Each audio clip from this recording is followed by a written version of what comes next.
ओम शांति। आज की मुरली से मैं आज 19 फरवरी की मुरली पर आइए मनन चिंतन करते हैं आदरणीय दीदी जी के साथ। ओम शांति दीदी। ओम शांति। दीदी, आज की बाबा की साकार मुरली है, मीठे बच्चे तुम इस कब्रिस्तान को परिस्तान बना रहे हो, इसलिए तुम्हारा इस पुरानी दुनिया कब्रिस्तान से पूरा पूरा वैराग्य चाहिए। ये बाबा ने हम बच्चों को ये एहसास कराया कि तुम कौन थे। परिस्तानी थे। परिस्तानी अर्थात वैकुंठवासी, स्वर्गवासी थे,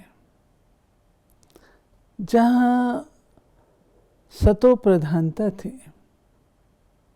वो तुम्हारी दुनिया थी। लेकिन तुमने क्या किया? तुमने देह अभिमान में आकर के, अपने को देह समझ करके, कब्र में क्या होती? देह होती है ना, रूह तो नहीं होती। तो हमने अपने आप को देह समझा, दूसरों को भी देह समझा। तो बाबा कहते तुमने इसको बना दिया पूरा कब्रिस्तान। हो तुम परस्तानी, रूहानी, लेकिन कब्रिस्तान बन गया।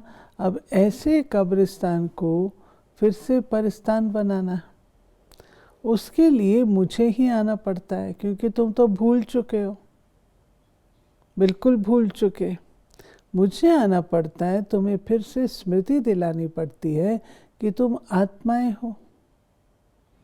और आत्मा हो तो कौन सी आत्मा हो? सतो प्रधान आत्मा हो, मेरे बच्चे हो। तो मेरे बच्चे के होने के नाते आप कितने शक्तिशाली, गुणवान ऐसे थे, आज क्या बन गए? जी दीदी, और आज बाबा ने प्रश्न में जो मुरली में आया है, बेहद का बाप अपने रूहानी बच्चों का वंडरफुल सर्वेंट है, कैसे? और इसके उत्तर में आज है मुरली में, बाबा कहते, बच्चे मैं तुम्हारा धोबी हूँ। तुम बच्चों को तो क्या, सारी दुनिया के छीछी गंदे वस्त्र सेकंड में साफ कर देता हूँ।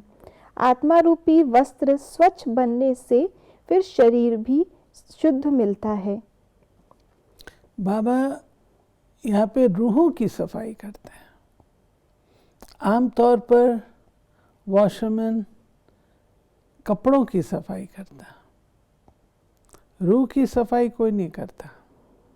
और जैसी रूह होती है वैसे ही कपड़े पहनती है। अच्छे स्वच्छ बुद्धि वाले होंगे, स्वच्छता प्रिय होंगे, तो वो क्या करेंगे? अपने वस्त्र भी स्वच्छ रखेंगे। अगर मनसा अच्छी नहीं है, स्वच्छ नहीं है, तो वस्त्र भी उनको मैले कुचैले होंगे, वो एक्सेप्ट करेंगे। तो बाबा कहते हैं मैं आकर के, मैं तुम्हारा सर्वेंट हूँ। सर्वेंट किस भाव से कहता है? पिता है हमारा, सर्वशक्तिमान है, परम पिता है। लेकिन हम बच्चों को किस भाव से कहते हैं मैं तुम्हारा सर्वेंट हूँ? इस भाव से कहते हैं बाबा कि ये कार्य मैं ही कर सकता हूँ, कोई दूसरा तो कर नहीं सकता। तुम्हारी रूहों की गंदगी को साफ करने का काम मैं करता हूँ। रूहों को स्वच्छ बनाता हूँ, सुंदर बनाता हूँ, मैल सारी निकालता हूँ। जो मैल है नेगेटिविटी की, काम क्रोध लोभ मोह अहंकार की, वो निकालता हूँ। तो बाबा कहते हैं कि मैं ये सब काम करता हूँ, तो अब आप ऐसा करो। और इसी में दीदी बाबा ने कहा है कि मन मना भव के छू मंत्र से बाबा सबको सेकंड में साफ कर देते हैं।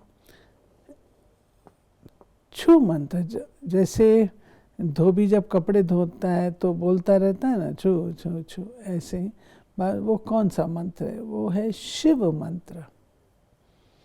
शिव मंत्र है मन मना भाव। और वो मंत्र लेकर के बाबा कहते हैं मन मना भव का तुम आत्माएं स्वच्छ बन जाती हो। तो बाबा स्वच्छ बनने का मंत्र देते हैं, मन मना भाव, मुझे याद करो। और दीदी आज बाबा ने साथ साथ हमें ये भी कहा कि शांति धाम जाने के लिए हमें कोई पुरुषार्थ नहीं करना पड़ता, क्योंकि आत्मा स्वयं शांत स्वरूप है और शांति धाम में रहने वाली है। ये एक बाबा रहस्य बताते हैं कि शांति धाम है हमारा घर। तो सब आत्माएं,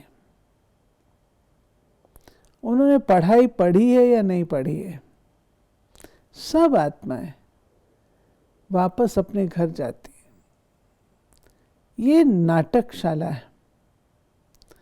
नाटकशाला अविनाशी है, नाटक चलता ही रहता है, इसका एंड नहीं होता। परंतु जब एक खत्म होके दूसरा आरंभ होता है तो सारे पुरानों को अपने घर तो जाना होता है ना।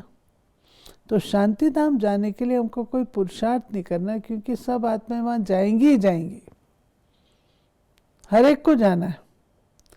हाँ, सुख धाम में जो नई दुनिया है उसमें जाने में हमें पुरुषार्थ करना पड़ता है, मेहनत करनी पड़ती है। जबकि भक्ति में शांति धाम जाने के लिए ही कितने वो लोग हद का प्रयास प्रयास करते हैं। और दीदी बाबा ने जैसे आपने कहा सतयुग में जाने के लिए हमें अभ्यास करना है, पुरुषार्थ करना है, तो बाबा ने कहा सतयुग में पांचों तत्व सतो प्रधान होते हैं और यहाँ पांचों तत्व तमो प्रधान है। सोने में खाद पड़ने से सोना पतित बन जाता है, फिर साफ करने के लिए आग में डालना होता है। तो बाबा ने यहाँ योग अग्नि की बात की। योग अग्नि से बहुत कुछ चीजें साफ हो जाती हैं। आत्मा की सफाई होती है, सृष्टि की सफाई होती है, तत्वों की सफाई होती है, और कोई भी चीज जिसको हमको प्यूरिफाई करना है, अग्नि की विशेषता है कि वो जला देती है, अपने में वो कचरा गंदगी लेती नहीं है, जला देती है। इसलिए बाबा योग को अग्नि कहते हैं, ज्ञान को जल कहते हैं, अमृत कहते हैं। योग को अग्नि इसीलिए कहा जाता है इससे हमारे पाप विकर्म नाश होते हैं। तो योग अग्नि ज्वाला रूप की याद हो तब जा कर के वो हमारा जो पाप विकर्म है वो सारे नाश होंगे।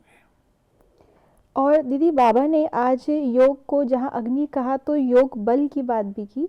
बाबा ने कहा असुर और देवताओं की कोई लड़ाई नहीं लगी, तुम इन आसुरी 5 विकारों पर योग बल से जीत पाते हो।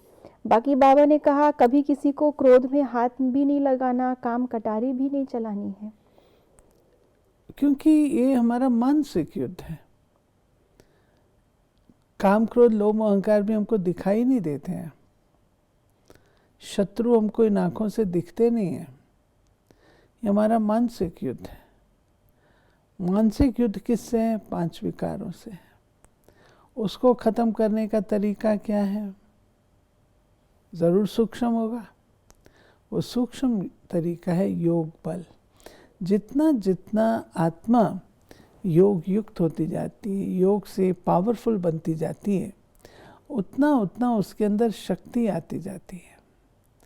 ये जो 5 विकार हैं, अटैक भी करते हैं ना, तो वो निष्फल जाते हैं, क्योंकि आत्मा शक्तिशाली बन रही है।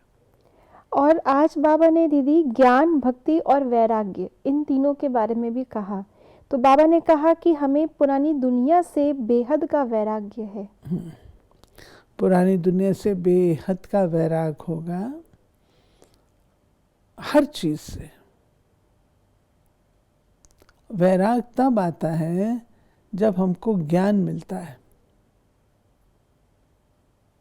आपके पास जो चीज है आप उसको ही ठीक समझ रहे हैं, लेकिन आपके पास क्या था जब आपको ये बताया जाता है तो आपको लगता है ये क्या, तो आपका ध्यान फिर अच्छे उस पर चला जाता है।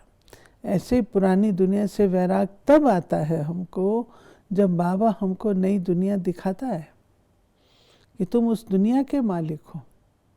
ये कहाँ तुम किस चीज़ को पकड़ के बैठे हो।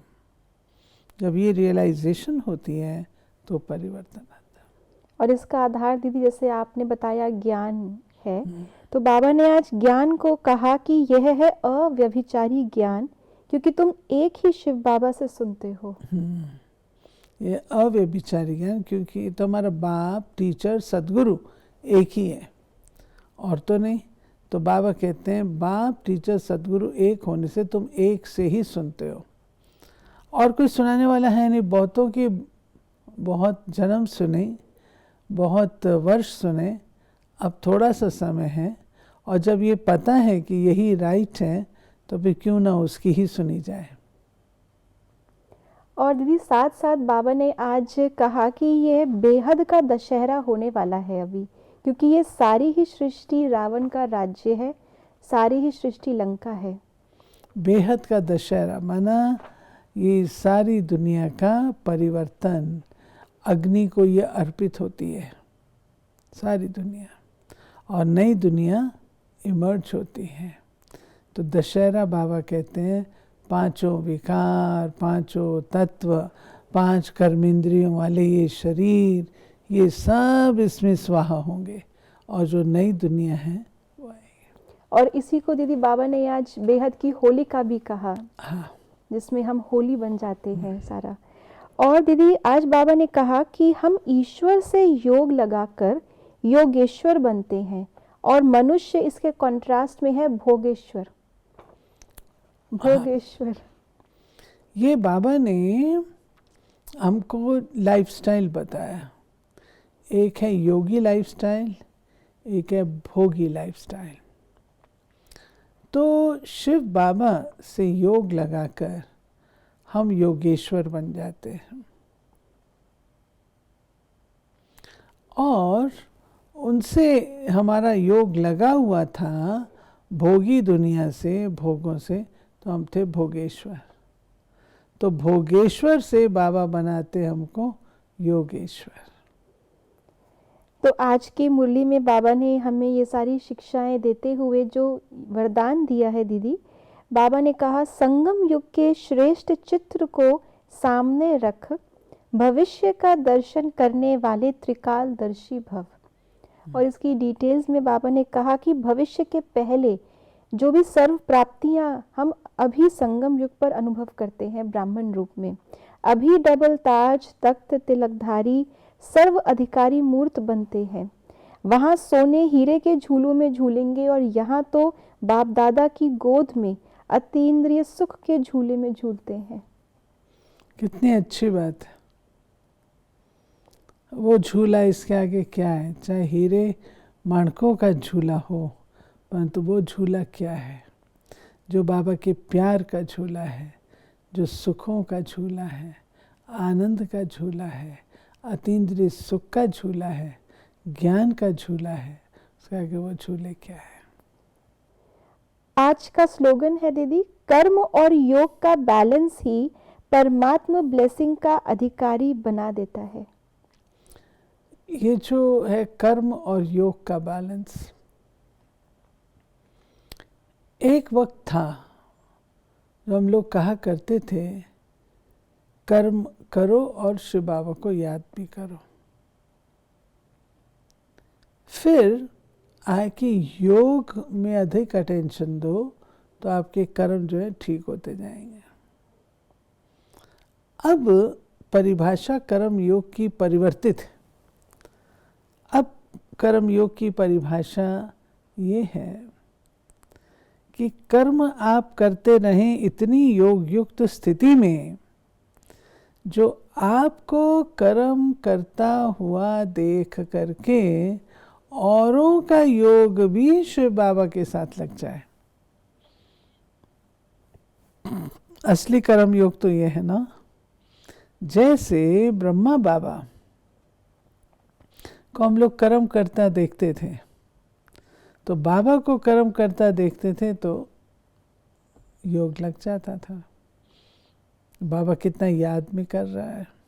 इसलिए बाबा कहते हैं बीच बीच में अपन को याद कराते रहो कि मैं शिव बाबा की याद में हूँ।